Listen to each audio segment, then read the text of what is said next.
berat badan. Contohnya peternak itu seberat 300 kilo ya. Nanti dalam pemeliharaan 3 sampai 4 bulan itu diharapkan kan akan mengalami pertambahan berat badannya. Contohnya apa? ADG. ADG. Apa itu ADG?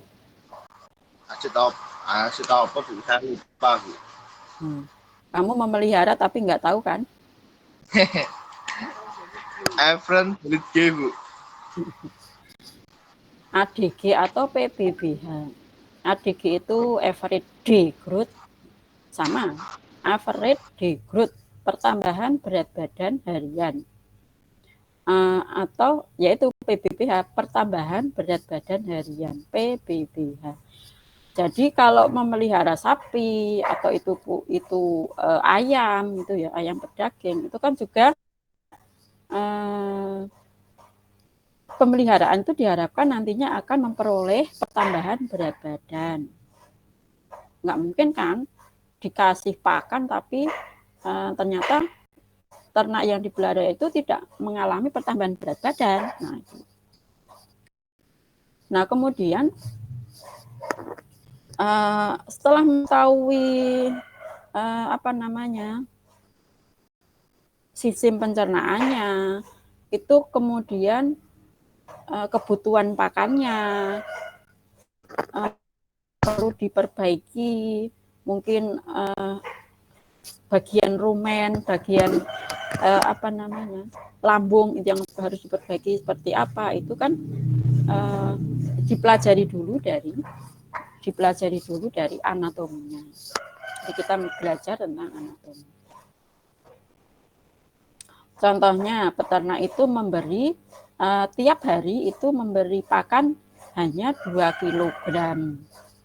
2 kilogram konsentrat atau bekatul atau bran. Kemudian sak bonggok ya, sak bonggok jerami atau hijauan. Nah, itu dengan berat badan sekian itu sudah memenuhi kebutuhan ternak atau belum. Jadi untuk ternak itu bisa tumbuh secara optimal, mencapai PBBH optimalnya, itu perlu berapa kilogram pakan. Itu kan harus dipelajari. Kalau kita melihat peternakan yang ada di desa, di peternak rakyat itu, mereka memberi 1 ciduk contohnya ya, 1 ciduk bekatul. Padahal kebutuhannya itu adalah 4 ciduk, contohnya 4 ciduk. Nah itu kan dengan memberi satu ciduk itu berarti kan belum memenuhi kebutuhannya. Jadi pertumbuhannya ya, kalau ternak itu bisa ngomong gitu ya, yo pertumbuhanku ya sak senengku toh gitu kan ya. Karena tidak sesuai dengan kebutuhan ternaknya. Tapi kalau sesuai kebutuhan ternaknya ya, ternak itu akan berkembang secara optimal karena memang pakannya itu dicukupi. Itu ya meningkatkan tujuannya itu adalah untuk meningkatkan produktivitas.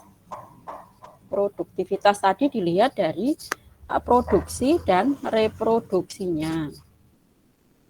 Produksinya tadi dengan adanya kalau itu penggemukan itu ya pertambahan berat badannya berapa. Kalau itu susu sapi per itu yang diproduksi berapa liter. Dengan perbaikan manajemen tentunya.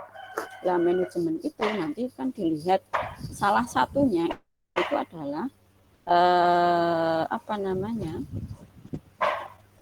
fisiologi ternaknya. Nah, kemudian produktivitas yang lain itu adalah kinerja reproduksinya. Pernah mendengar ada ada peternak yang mengatakan sapi saya itu disuntik 3 kali 4 kali kok nggak jadi. Pernah mendengar nggak? Nah, Pernah. Kenapa itu? vaksin Bu. Kenapa? Banyak faktor. Yang lain kenapa? Kira-kira kenapa kok sapinya disuntik beberapa kali nggak jadi itu kenapa?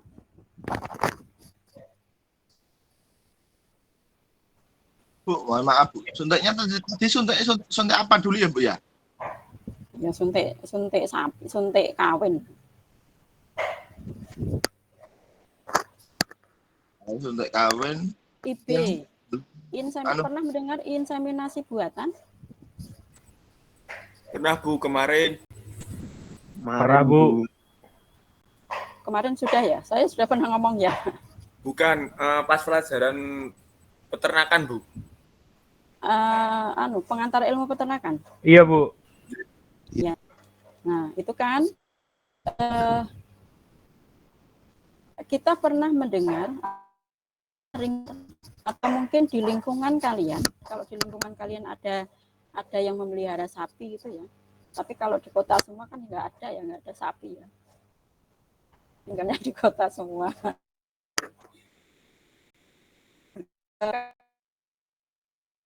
Jalan-jalan ke desa, melihat para peternak rakyat, karena lebih dari 90%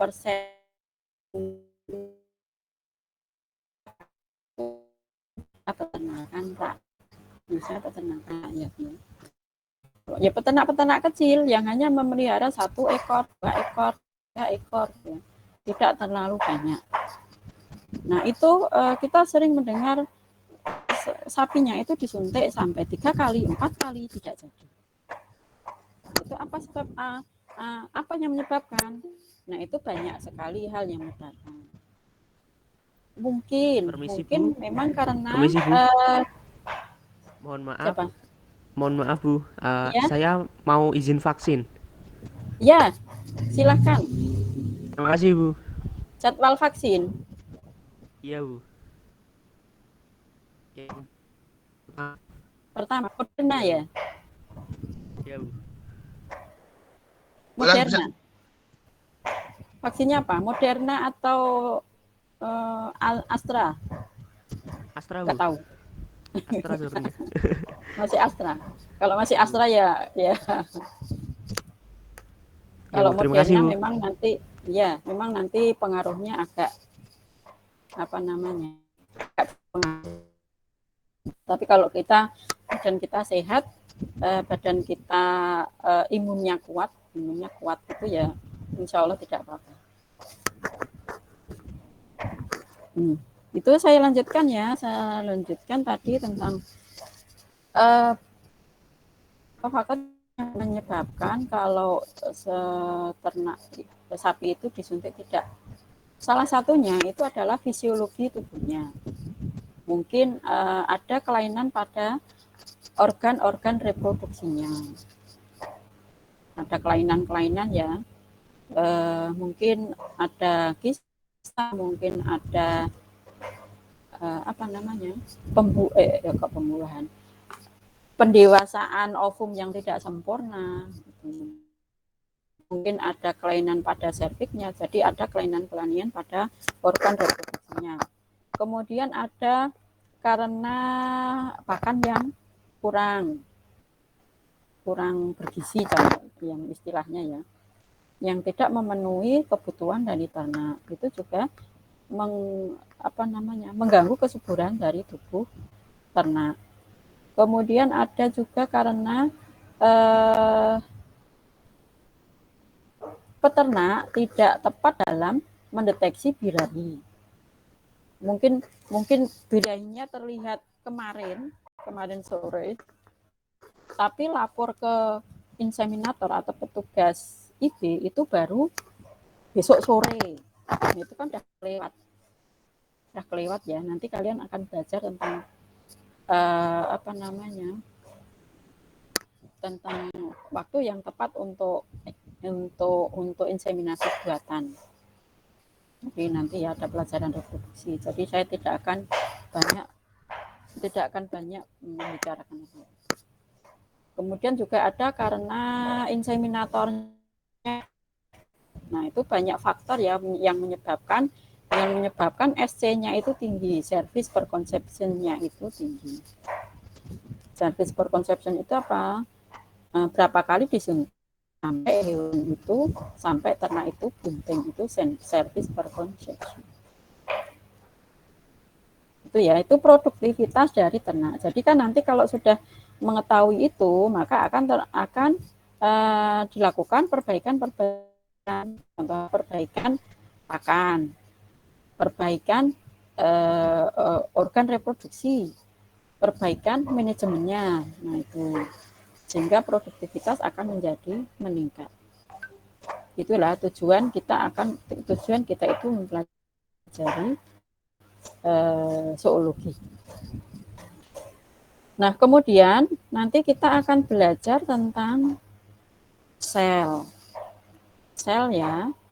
Sel. Apa itu sel? Kemudian akan belajar tentang jaringan. Akan belajar tentang organ.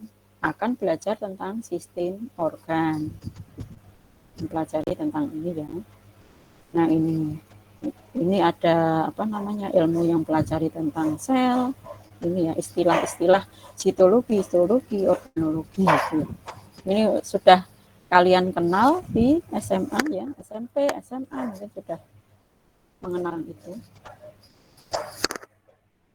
Nah, sekarang kita melihat sel itu adalah satuan dasar dari kehidupan.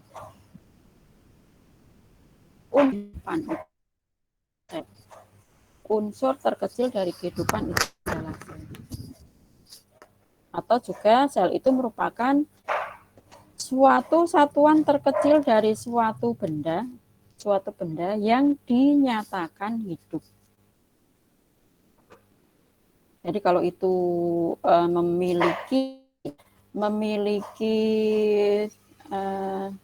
dikatakan bahwa sesuatu itu hidup, itu pasti dia akan tersusun oleh sel ya. Jadi sel itu adalah unsur terkecil, satuan terkecil dari sesuatu benda yang kita nyatakan hidup. Ada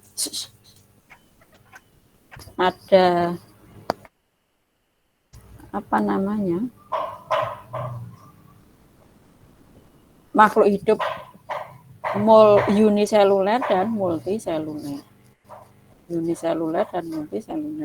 Jadi ada yang bersel satu dan ada yang bersel banyak, multiseluler. Nah, kemudian ini kita juga melihat asal-usul kehidupan bahwa sebelum muncul teori bio itu ada teori abiogenesis. Ini udah kalian pasti udah sekali apa yang dimaksud dengan biogenesis. Nah, kita melihat biogenesis itu bahwa adanya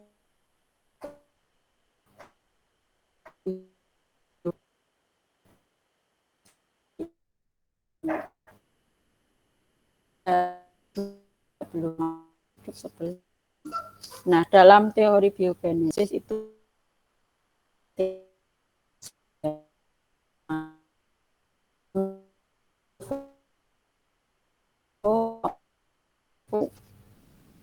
Gue pernah denger itu. Pernah dengar kan? Kayak pernah denger aja gitu, Bu. Nah, ini pernah. Pasti kan di SMA ini sudah dipelajari teori biogenesis itu. Teori biogenesis itu pasti kalian sudah. Nah, makanya coba dibuka-buka lagi materi yang ada di SMA. Nah, ini kalau diartikan itu ada bahwa setiap makhluk hidup itu berasal dari telur. Kemudian omne vivum ex ovo, ovo telur. Kemudian omne ovum ex vivo, bahwa telur ovum berasal hidup, berasal dari makhluk hidup. Kemudian omne ex vivo itu setiap makhluk hidup berasal dari makhluk hidup juga. Berasal dari makhluk hidup juga. Jadi kalau kalian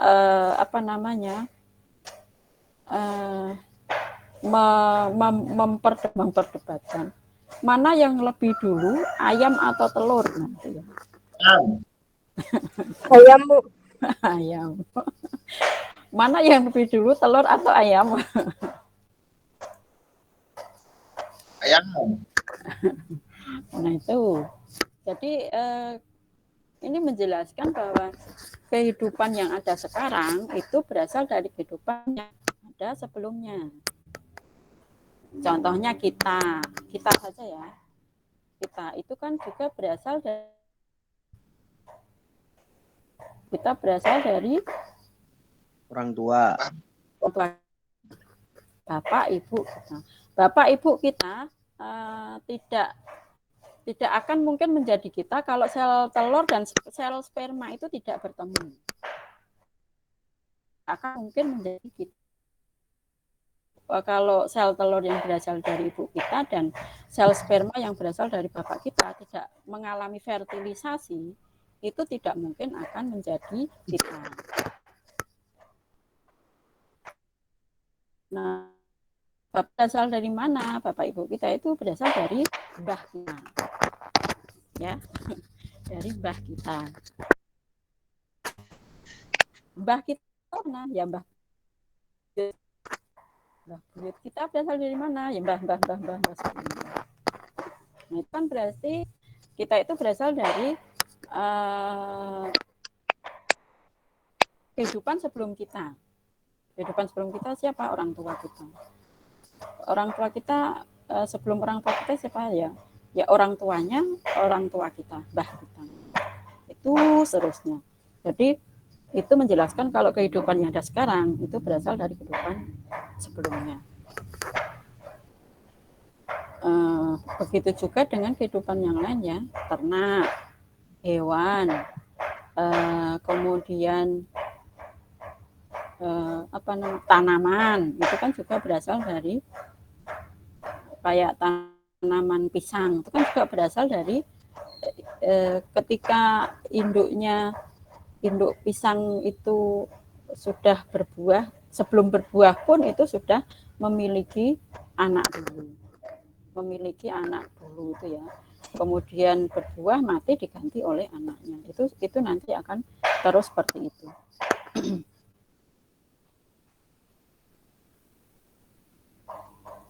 Kemudian saya lanjutkan.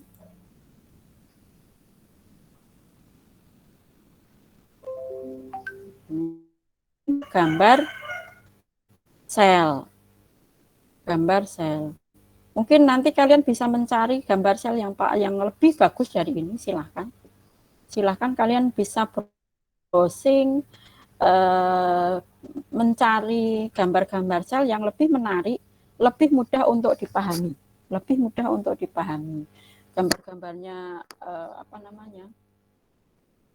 hampir sama dengan gambar yang ada di dalam sel sesungguhnya. Nanti kalian bisa mencari. Nah, ini ada gambar sel hewan, ada gambar sel tumbuh. Gambar sel hewan. Nah, ini bahwa di dalam sel itu ada ternyata unsur yang terkecil itu, sel itu ternyata di dalamnya juga masih ada yang lebih kecil lagi, yang disebut dengan organela sel. Nah, ini akan kita pelajari minggu depan. Coba kalian buka lagi tentang organela-organela yang ada di dalam sel. Ada mitokondria, ada lisosom, ada badan Golgi, ada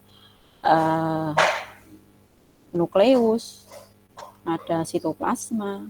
Nah, itu kita akan pelajari minggu depan. Nah, kita lanjutkan sedikit tentang yang menjelaskan bahwa sel itu akan hewan multiseluler itu kan terbangun oleh sel-sel ya, kayak kita itu kan juga terbangun oleh miliar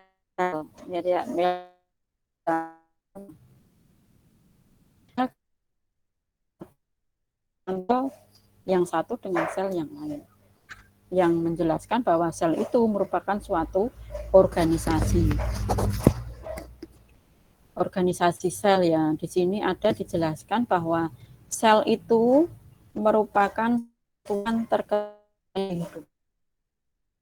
satuan terkecil dari kehidupan. Hubungannya dengan sel yang lain.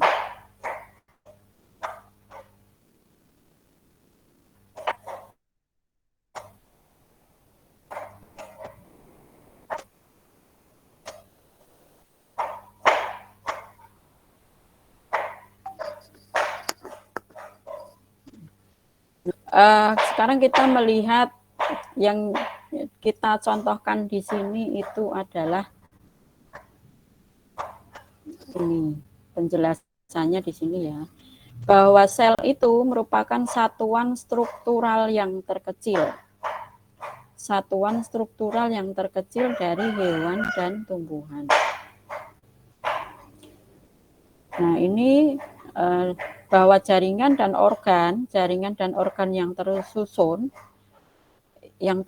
itu adalah dibangun oleh sel-sel. Dibangun oleh sel-sel. Antara sel yang satu dengan sel yang lain itu bergabung, berkoordinasi membentuk suatu jaringan. Kemudian jaringan itu nanti antara jaringan yang satu dan jaringan yang lain itu juga bekerja sama, berkoordinasi, berhubungan, membentuk suatu organ. Berarti jaringan itu adanya jaringan itu dimulai dari adanya kerjasama dari sel-sel. Nah, ini diumpamakan bahwa kita itu adalah merupakan suatu bangunan. Ya. Kalau kita lihat batu bata itu ya. Batu bata itu kan untuk bisa menjadi bangunan. Batu bata itu kan pasti akan disusun, akan ditata. Batu bata yang satu dengan batu bata yang lain itu akan berhubungan ya, akan mengadakan suatu kalau bangunan itu kan batu bata ditambahi dengan material yang lain itu kan ketika ditempelkan, disusun akan membentuk suatu dinding.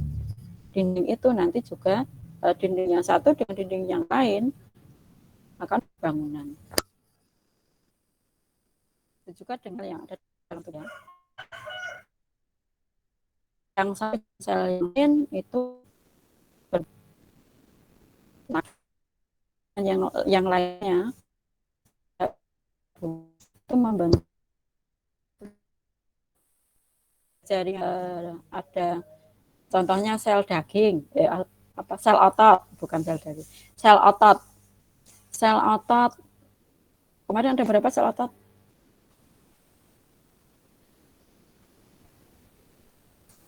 Halo?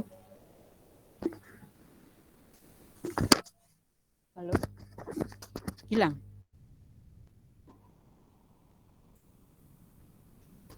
Suara saya masih dengar? Masih, Bu. Masih ya. Saya kira hilang. Enggak ada yang tahu. Saya kira kan hilang suara saya. Contohnya untuk membentuk suatu jaringan. Untuk membentuk suatu jaringan ya. Jaringan apa namanya? Jaringan 10. Berarti kita kerjasama dari sel-sel otot. Sel-sel otot itu bergabung membentuk suatu jaringan. Jaringan otot. Jaringan otot. Otot-otot polos, sel otot polos atau sel otot lurik, ya, sel otot lurik itu bergabung membentuk suatu jaringan otot, jaringan bentuk suatu ada apa namanya? Di bagian paha ayam itu ada kumpulan dari otot. Kalau di paha itu otot apa? Otot polos, otot lurik, otot jantung. Otot lurik ya Bu ya. Otot Lurik, Bu. Otot lurik ya. Jadi otot lurik itu bergabung membentuk suatu otot nama muskulus ya. Muskulus apa namanya? Biceps femoris contohnya. Musculus biceps femoris. Jadi muskulus yang ada di paha, nanti kalau kita makan paha ayam, membuka paha ayam itu di bagian paha itu ada beberapa jenis muskulus. Ada beberapa jenis muskulus. Jadi ada contohnya, bukan dari otot lurik itu membentuk musculus biceps femoris. Nanti muskulus membentuk apa namanya? Otot, kumpulan sel otot yang berada di femur, yang berada di paha. Tuh. Nah, itu kan di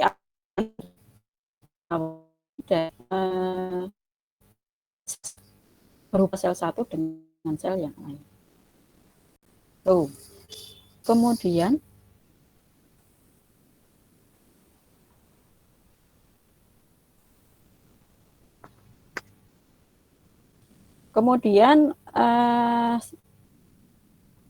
bahwa sel itu merupakan suatu organisasi, itu sel itu merupakan satuan fungsional atau fisiologi yang terkecil. Karena fungsi-fungsi dari organisme hidup merupakan akibat dari aktivitas sel dari organisme tersebut. Nah, kalau di dalamnya ada organel. Nah, ini sendirinya contoh dari organella itu mitokondria. Fungsinya apa?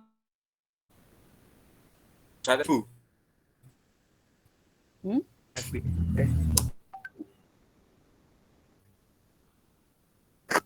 Sebagai apa? Respirasi sel. Respirasi sel, pasan sel. Nah, itu. Nah, kita itu kan juga mengadakan aktivitas respirasi. Nah, yang susun organ respirasi, sistema respirasi itu kan ada dari hidung sampai paru-paru ya. Sampai paru-paru. Nanti coba dilihat berapa organ yang ada di situ. Berapa organ yang ada di situ. Jaringan yang ada di organ itu. Nah, jaringan itu disusun oleh siapa? Disusun oleh sel. Gitu ya.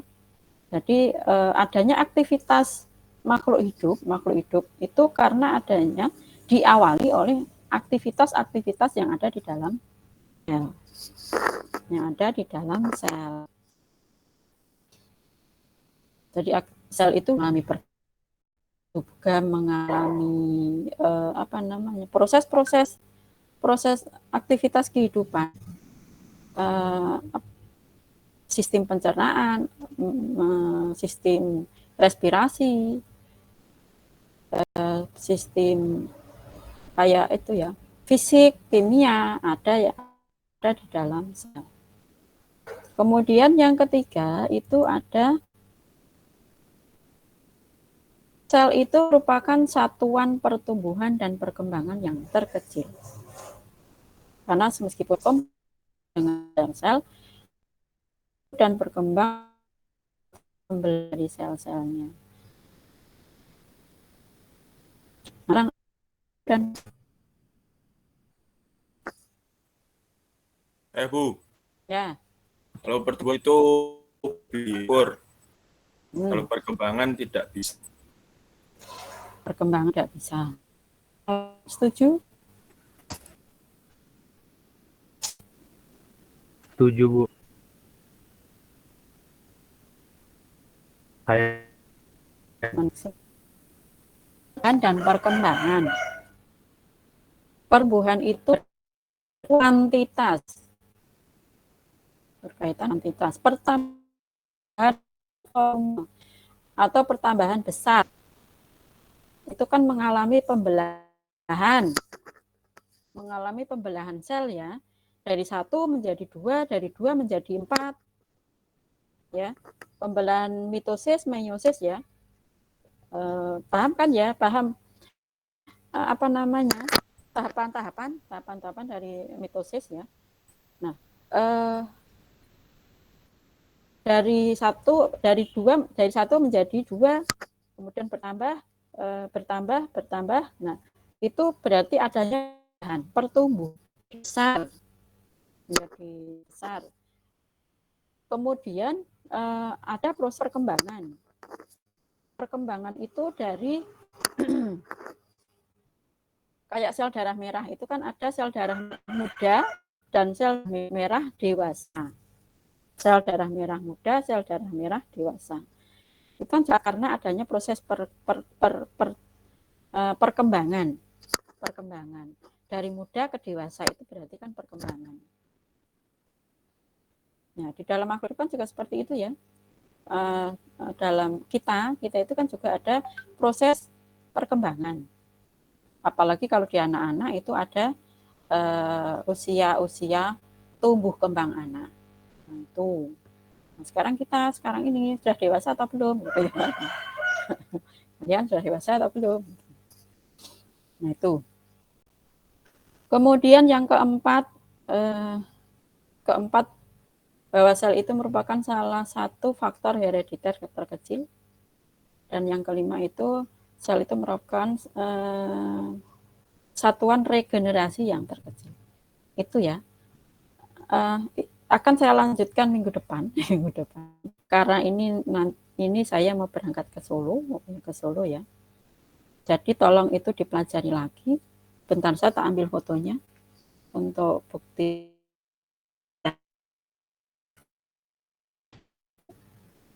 Disiapkan Ahmad Hasmi, buka kameranya. Enggak ada di tempat. Ini tolong yang sopan.